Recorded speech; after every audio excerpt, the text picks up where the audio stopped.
Assalamualaikum warahmatullahi wabarakatuh. Shalom. Baik, pada kesempatan kali ini saya akan membahas materi anatomi fisiologi tentang sistem muskuloskeletal dengan dosen pengampu Bapak Henry Dede Harto, S.Kepners MPD. Sebelumnya, saya akan memperkenalkan diri terlebih dahulu. Perkenalkan, nama lengkap saya Devitri Alvinita Ridwan dengan NRP 222322790. Prodi D3 Reka Medis dan Informasi Kesehatan, Sekolah Tinggi Ilmu Administrasi Malang. Baik, kita masuk ke materi yang pertama, yaitu sistem muskuloskeletal. Muskuloskeletal terdiri dari kata muskulo yang artinya otot, skeletal yang artinya tulang. Muskulo atau muskular adalah jaringan otot-otot tubuh. Skeletal atau osteo adalah tulang kerangka tubuh. Muskuloskeletal disebut juga lokomotor. Sistem muskuloskeletal merupakan penunjang bentuk tubuh dan bertanggung jawab terhadap pergerakan. Komponen utama sistem muskuloskeletal adalah jaringan ikat. Bagian-bagian sistem muskuloskeletal. Organ-organ sistem muskuloskeletal yang pertama yaitu muskulo atau muskel, yaitu otot, skeletal atau skeleton, yaitu tulang, sendi, joint, tendon, ligamen, bursai, fascia, dan kartilago atau tulang rawan. Kita masuk yang pertama, yaitu tulang. Tulang adalah jaringan yang paling keras di antara jaringan ikat lainnya yang terdiri atas hampir 50% air dan bagian padat. Selebihnya terdiri dari bahan mineral, terutama kalsium, kurang lebih 67%, dan bahan seluler 33%. Adapun fungsi dari tulang, yaitu 1. Mendukung jaringan tubuh dan memberikan bentuk tubuh, melindungi organ tubuh seperti jantung, otak, paru-paru, dan jaringan lunak. Kedua, memberikan pergerakan pada otot berhubungan dengan kontraksi dan pergerakan. 3. Membentuk sel-sel darah merah di dalam sumsum tulang atau hematopoiesis. 4. Menyimpan garam-garam mineral seperti kalsium, fosfor, magnesium, dan fluor. Tulang memiliki struktur, yaitu jaringan tulang. 1. Jaringan tulang padat atau yang biasa disebut kompak atau dense bone. 2. Jaringan tulang berongga atau sponge bone. Selanjutnya, komposisi tulang. Jaringan tulang atau jaringan ikat connective tissue tersusun oleh 1. Matriks tulang, 2. Membran tulang, 3. Sel tulang yang terdiri atas 4 jenis. Di sini penjelasan pertama yaitu matriks tulang. Terdiri dari 20% air, 20% protein, dan 60% mineral. Senyawa inorganik, terutama kalsium dan fosfor, juga Mg, sulfat, dan fluoride, juga memberikan sifat keras dan kekuatan tulang. Senyawa organik atau osteoid, proteoglycans, glycoproteins, and collagen fiber yang membentuk fleksibilitas tulang. Baik, yang kedua ada membran tulang. Permukaan eksternal dan internal tulang dilindungi oleh membran, yaitu periosteum dan endosteum. Kedua membran tersebut mengandung osteoblast dan osteoklas yang berperan dalam pertumbuhan, perbaikan, dan mempertahankan fungsi tulang. Dan dalam membran tulang terkandung yang pertama yaitu periosteum, terletak pada bagian luar tulang yang tidak memiliki kartilage dan dilalui oleh pembuluh darah, limfa, dan syaraf yang berpenetrasi atau masuk ke dalam tulang. Yang kedua ada endosteum, membran osteogenik seperti halnya periosteum yang mengandung osteokites dan osteoklas. Endosteum melapisi bagian dalam tulang yang mengandung sumsum atau pembuluh darah, atau marrow and all blood vessels. 3. Sel tulang. Jenis selnya belum berdiferensiasi, mampu bermitosis, membentuk osteoblast pada permukaan dan rongga tulang yang mengandung pembuluh darah dan sumsum tulang. 2. Osteoblast. Diferensiasi sel osteoprogenitor, osteoblast, sel pembentuk sel tulang dan matriks tulang pada permukaan dan rongga tulang yang mengandung pembuluh darah dan bone marrow. 3. Osteokitis. Menyusun sebagian besar struktur tulang. Selnya hasil diferensiasi dari osteoblast. Terdapat di sekitar matriks tulang dan berfungsi mempertahankan matriks tulang. 4. Osteoklas. Terdapat pada permukaan dan rongga tulang yang mengandung pembuluh darah dan bone marrow. Berfungsi meresorpsi atau menghancurkan matriks tulang. Fungsi ini terkait dengan pertumbuhan dan perbaikan tulang. Kita masuk ke klasifikasi tulang. 1. Tulang panjang atau long bones. Biasanya berfungsi sebagai pengungkit atau pengangkat beban. Terdapat pada tulang anggota gerak atas atau bawah. Contohnya seperti humerus, tibia, femur, ulna, dan metacarpals.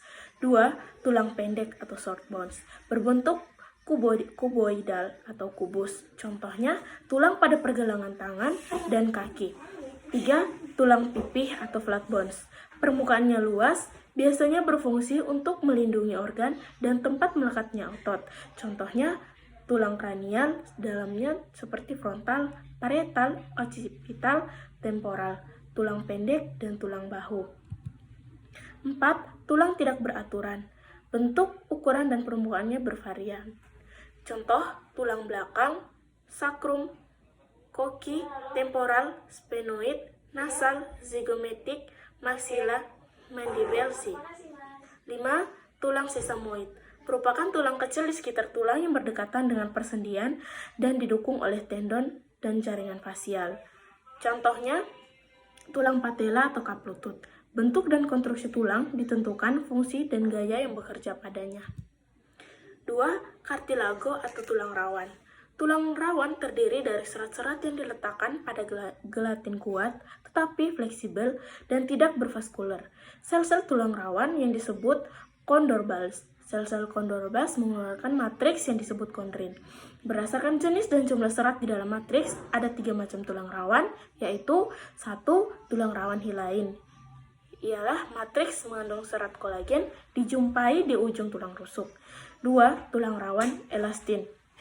Serupa dengan tulang rawan hialin, tetapi lebih banyak serat elastin yang mengumpulkan pada dinding lakuna yang mengelilingi kondrosit di daun telinga, laring, dan epiglotis. 3. Fibrocartilago. Matriksnya tersusun kasar dan tidak beraturan, terletak di cakram tulang belakang. 3. Ligamen atau simple. Ligamen adalah suatu susunan serabut yang terdiri dari jaringan ikat, keadaannya kenyal dan fleksibel. Ligamen menghubungkan tulang dengan tulang lainnya dan mempertahankan stabilitas. Contoh, di bagian lutut meliputi ligamen patella, pergelangan tangan, ligamen dorsal radiokarpal, ligamen kolateral, ligamen palmar, radioklapar. Ligamen pada daerah tertentu melengkap pada jaringan lunak untuk mempertahankan struktur. Contohnya, ligamen ovarium yang melalui ujung tuba ke peritoneum. 4. Fascia. Fascia adalah suatu permukaan jaringan penyambung longgar yang didapatkan langsung di bawah kulit sebagai fascia superficial atau pembungkus tebal, jaringan penyambung fibrous yang membungkus otot, saraf, dan pembuluh darah. Fungsi utama sebagai pembungkus, pelekat, serta pemisah antara otot-otot serta organ-organ internal. Fascia terletak di mana-mana, mulai dari tendon, ligamen, dan organ. 5. Bursai. Bursai adalah kantong kecil dari jaringan ikat di suatu tempat di mana digunakan di atas bagian yang bergerak. Misal antara tulang dan kulit, tulang dan tendon, otot-otot. Bursai dibatasi membran sinovial dan mengandung cairan sinovial. Fungsinya sebagai bantalan di antara tulang dan tendon agar tulang, sendi, dan otot tidak bergesekan satu sama lain saat bergerak. 6. Tendon. Tendon adalah ikatan jaringan fibrous yang padat yang merupakan ujung dari otot yang menempel pada tulang. Fungsi dari tendon yaitu membantu memungkinkan pergerakan tubuh yang bebas dan fleksibel seperti berlari, melompat, berjalan, mengangkat, menari, dan kegiatan fisik lainnya yang dapat dilakukan tendon. Selaput tendon berbentuk selubung dari jaringan ikat yang menyelubungi tendon tertentu, terutama pada pergelangan tangan dan tumit. Selubung ini bersambungan dengan membran sinovial yang menjamin pelumasan sehingga mudah bergerak. 7. Sendi. Berdasarkan jenis gerakan, sendi terbagi atas 3 jenis tipe. Yang pertama, sendi yang tidak dapat bergerak atau synertorses. Yang kedua, sendi dengan sedikit pergerakan, yaitu amphiarthrosis. Yang ketiga, sendi yang mampu bergerak bebas, yaitu diarthrosis. Yang pertama, yaitu sendi synertorses, atau biasa disebut fibrous. Tulang pada sendi ini berdekatan satu sama lain dan dipisahkan oleh jaringan ikat fibrosis. Contohnya, 1. Sutur pada tulang tengkorak kepala. 2. Syndesmosis, sendi antara tibia dan fibula yang berupa ligamen. Yang kedua, sendi ampiartrosis. Tulang pada sendi ini biasanya disambungkan dengan jaringan ikat hialin kartilage. Contohnya, sendi antara tulang iga dan sternum. 3. Sendi diartrosis, sendi yang bisa melakukan gerakan bebas.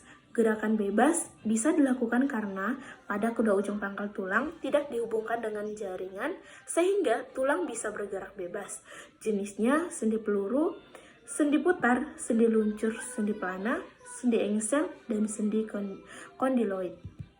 8. Otot atau muskul. Jaringan yang berfungsi sebagai alat gerak aktif. Otot merupakan jaringan pada tubuh manusia yang dapat berkontraksi atau mengerut dan relaksasi atau mengendur. Pada saat berkontraksi, otot akan jadi lebih pendek dan sebaliknya. Saat relaksasi, otot akan memanjang. Sistem otot terdiri dari otot fascia, tendon. Otot membentuk 43%, berat badan kurang lebih dari 1/3-nya. Merupakan protein tubuh dan setengahnya tempat terjadinya aktivitas metabolik saat tubuh istirahat. Proses vital di dalam tubuh seperti kontraksi jantung, kontraksi pembuluh darah, pernapasan, peristalsis usus terjadi karena adanya aktivitas otot. Struktur jaringan otot. Histologi jaringan otot secara umum tersusun atas 3 komponen, yakni jaringan ikat, jaringan otot, dan sistem membran. Dari bagian luar ke dalam, jaringan ikat tersusun atas fascia superficialis, fascia profunda, epimysium, premisium, dan endomysium. Fungsi otot yaitu 1. Menghasilkan gerakan rangka. 2. Mempertahankan sikap dan posisi tubuh. 3. Melindungi organ vital. 4. Menopang jaringan lunak. Adapun jenis-jenis dari otot yaitu 1. Otot polos. Otot polos merupakan otot yang bekerja tanpa kita sadari atau hendaki. Otot polos bekerja atas perintah otot dan kebutuhan tubuh. Fungsi otot bergantung pada letak dan posisinya di dalam tubuh. Contohnya, 1. Otot polos di saluran pencernaan berfungsi membantu perjalanan makanan. 2. Otot polos di kandung kemih bekerja menahan melepaskan urin. 3. Otot polos pada mata berfungsi untuk mengubah ukuran iris dan mengubah bentuk lensa mata. Otot tersebar di seluruh tubuh, mulai dari saluran pernafasan, rahim, kandung kemih, hingga saluran pencernaan. 2. Otot jantung. Otot jantung merupakan penyusun dinding jantung yang berfungsi memompa darah, baik menuju jantung maupun sebaliknya, sehingga terjadi sirkulasi darah. Tidak seperti otot rangka yang dapat dikendalikan secara sadar, namun otot jantung bekerja secara otomatis atau tanpa kita sadari. 3. Otot rangka. Otot rangka adalah jaringan otot yang melekat pada tulang manusia. Otot rangka menjadi satu-satunya jaringan otot yang bisa dikendalikan secara sadar. Sifat-sifat otot. 1. Kontraktilitas, kemampuan otot untuk mengadakan respon atau memendek bila dirangsang. 2. Ekstensibilitas, distensibilitas, kemampuan otot untuk memanjang bila otot ditarik atau ada gaya yang bekerja pada otot tersebut bila otot rangka diberi beban. Terus berisi fetus. Elastisitas, yang ketiga elastisitas, kemampuan otot untuk kembali ke bentuk dan ukuran semula setelah mengalami ekstensibilitas atau distensibilitas atau memanjang atau kontraktilitas memendek. 4. Iritabilitas atau sama dengan stabilitas, kemampuan otot untuk mengadakan respon bila dirangsang. Kelompok otot berdasarkan gerak dasar tertentu. 1. Otot flexor, yaitu otot yang menyebabkan gerakan fleksi atau membengkokkan tulang. Misalnya, musculus biceps brachii membengkokkan lengan bawah. 2. Otot ekstensor, otot yang menyebabkan gerakan ekstensi atau meluruskan tulang. Misalnya, musculus triceps brachii meluruskan lengan bawah. 3. Otot abduktor, otot yang menyebabkan gerakan abduksi atau menjauhi tubuhnya. Misalnya, musculus deltoideus menyebabkan abduksi dengan lengan atas pada sendi bahu. 4. Otot aduktor, otot yang menyebabkan gerakan aduksi atau mendekati tubuh, misalnya musculus pectoralis major, itu otot dada besar menyebabkan gerakan aduksi lengan atas pada sendi bahu, jadi berlawanan dengan musculus deltoideus. 5. Otot pronator, otot yang menyebabkan gerakan pronasi memutar ke bawah, misalnya musculus prenator quadratus memutar telapak tangan sehingga terlungkup, yang selalu bekerja sama secara sinergis dan musculus prenator. Yang keenam, otot supinator, otot yang menyebabkan gerakan memutar atau keluar atau supinasi, misalnya musculus brachii yang memutar lengan bawah sehingga telapak tangan menengadah atau menghadap. 7. Otot rotator, yaitu otot yang menyebabkan gerakan rotasi atau memutar. Misalnya, musculus gluteus maximus yang menyebabkan gerakan rotasi ke dalam tungkai atas pada sendi pangkal paha. Yang terakhir ada beberapa macam jenis otot pada manusia. 1. Musculus frontalis, yaitu otot tulang ubun-ubun. 2. Musculus temporalis, yaitu otot tulang kening. 3. Musculus zygomaticus, yaitu otot tulang pipi. Yang keempat, musculus masseter, yaitu otot pengunyah. Yang kelima, musculus orbicularis oculi, yaitu otot tulang rongga mata. Yang keenam, musculus orbicularis oris, yaitu otot rongga mulut. Yang ketujuh, musculus platysma, yaitu otot leher. Yang kedelapan, musculus sternoideus, otot tulang iga. Yang kesembilan, musculus sternocleidomastoideus, yaitu otot tulang selangka dan belikat. Yang kesepuluh, musculus dentoideus, yaitu otot pangkal lengan atas atau bahu. Yang ke-11, musculus triceps brachii, yaitu otot lengan atas kepala 3. Yang ke-12, musculus biceps brachii, yaitu otot lengan atas kepala 2.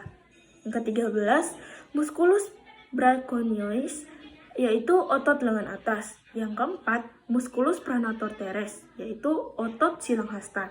Yang kelima, musculus brachioradialis, yaitu otot lengan atas dan pengupil.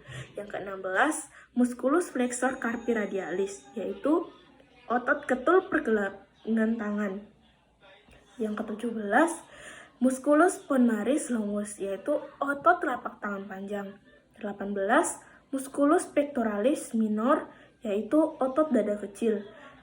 Yang ke-19, musculus pectoralis major, yaitu otot dada besar. Yang ke-20, musculus serratus anterior, yaitu otot gergaji. 21, musculus intercostales, yaitu otot antara sel iga.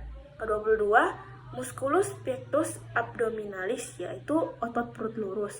24, musculus externus, yaitu otot perut miring luar. Yang ke-24, musculus internus atau otot piring dalam. Yang ke-25, musculus transversus abdominicis atau perut melintang, otot perut melintang. Yang ke-26, musculus iliopsoas, yaitu otot tulang usus dan lipatan paha. Yang ke-27, musculus pectineus, yaitu otot bentuk sisir. Yang ke-28, musculus fasciae latae atau otot ketul panjang. 29, musculus sartorius, yaitu otot menjahit pada paha. Yang ke-30, musculus adductor longus, yaitu otot ketul panjang. 31, musculus gracilis atau otot paha ramping. Yang ke-32, musculus femoralis atau otot paha. 33, musculus vastus lateralis, otot memfas ke samping. 34, musculus vastus medialis, yaitu otot memfas ke dalam.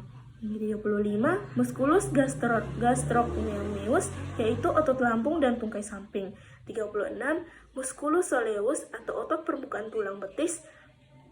Yang ke-37, musculus fibularis longus, yaitu otot betis panjang. 38, musculus extensor digitorum, yaitu otot kedang jaring panjang. 39, musculus trapezius, yaitu otot punggung.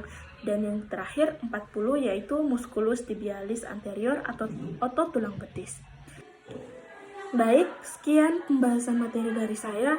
Apabila ada salah kata maupun penjelasan materi yang kurang jelas, mohon dimaafkan. Terima kasih. Wassalamualaikum warahmatullahi wabarakatuh.